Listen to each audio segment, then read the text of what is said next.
नोएडा के एक युवक सचिन के प्यार में पाकिस्तान से अपने 4 बच्चों के साथ आई सीमा हैदर अब उत्तर प्रदेश पुलिस की एंटी टेरर स्क्वाड यानी कि एटीएस की पूछताछ के घेरे में है। सीमा हैदर गैर कानूनी तरीके से दुबई से नेपाल होते हुए भारत आईं। उनके पास फर्जी आधार कार्ड बरामद हुए और भी कई सवाल हैं जिनके आधार पर उनके जासूस होने का शक जताया जाने लगा है। एटीएस किसी अज्ञात जगह ले जाकर सचिन और सीमा दोनों से पूछताछ में जुटी।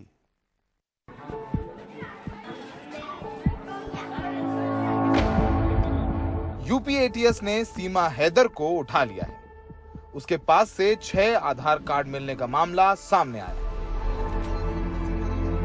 इसके अलावा उसकी गतिविधियां भी संदेह के घेरे में। तमाम मामलों को देखते हुए यूपी एटीएस की टीम उसे अपने साथ ले गई। अब सीमा और सचिन के ऊपर गिरफ्तारी की भी तलवार लटकने लगी। कई सवाल हैं जिनको लेकर एटीएस की पूछताछ चल रही। सवाल नंबर 1, सीमा हैदर पाकिस्तान के कराची से दुबई, फिर नेपाल और वहां से भारत के नोएडा कैसे पहुंची? सवाल नंबर 2, पाकिस्तानी सीमा हैदर ने क्या नेपाल के रास्ते भारत पहुंचने में किसी की मदद ली? सवाल नंबर 3, सीमा हैदर ने कैसे भारतीय सुरक्षा एजेंसियों को चकमा देकर सरहद पार की? सवाल नंबर 4, सीमा हैदर के पास से बरामद फर्जी आधार कार्ड उसने कैसे बनवाए?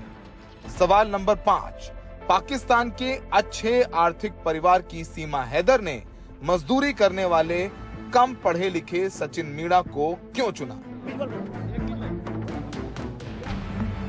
सीमा हैदर की बात भारत के ग्रेटर नोएडा के रबुपुरा गांव में रहने वाले सचिन मीणा से लॉकडाउन के दौरान ऑनलाइन गेम पबजी खेलते हुए शुरू हुई। फिर बातचीत होते होते दोनों का प्यार परवान चढ़ा।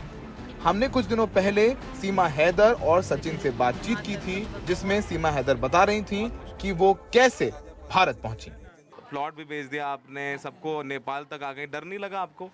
डर लगा था सर, बहुत लगा था और बहुत थक भी गई थी, बहुत ज़्यादा। जब ये बीमार भी हो गए थे, इतना मतलब बुरा सफ़र था हमारा, बहुत लंबा सफ़र था, बहुत लंबा। पाकिस्तान से कहाँ? पहले दुबई। दुबई 11 घंटे बैठे रहे, ना सो सके ना कुछ। वहाँ छेल हैं पर बैठे रहे फिर 11 घंटे वहाँ बैठने के बाद फिर पहुँची नेपाल सुबह 11 की सुबह को।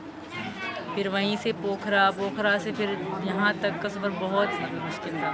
बहुत मुश्किल था। डर भी लग रहा होगा कहीं पासपोर्ट ना चेक कर? बहुत ज़्यादा मैं घबराई हुई थी मन में बहुत। और बार बार वहाँ नेपाली औरतें थी, उनको हिंदी आती थी, उनसे बार बार पूछ रही थी क्या क्या चेक करते हैं, क्या क्या चेक करते हैं। तो इसी डर के कारण मेरी क्योंकि थैली भर गई थी, वो टिकट वगैरह थी ना, मैंने टिकट कहीं फेंक दी थी। बाकी सिर्फ जो आधार कार्ड, पासपोर्ट, ये मैंने सोचा आगे काम आएंगे फ्यूचर में, तो वो मैंने धरा। एटीएस ने हिरासत में लेने के बाद सीमा हैदर से पूछताछ शुरू कर दी। सीमा के परिजनों के पाकिस्तानी सेना से संबंधों के खुलासे के बाद मामला और गर्मा गया। सीमा के चाचा के पाकिस्तानी आर्मी में सूबेदार होने का पता चला है। इसके अलावा सीमा का भाई भी पाकिस्तानी सेना में है। ऐसे में सीमा हैदर का जुड़ाव कहीं पाकिस्तानी खुफिया एजेंसी ISI से तो नहीं है। दिल्ली से सौरभ शुक्ला की रिपोर्ट, NDTV इंडिया।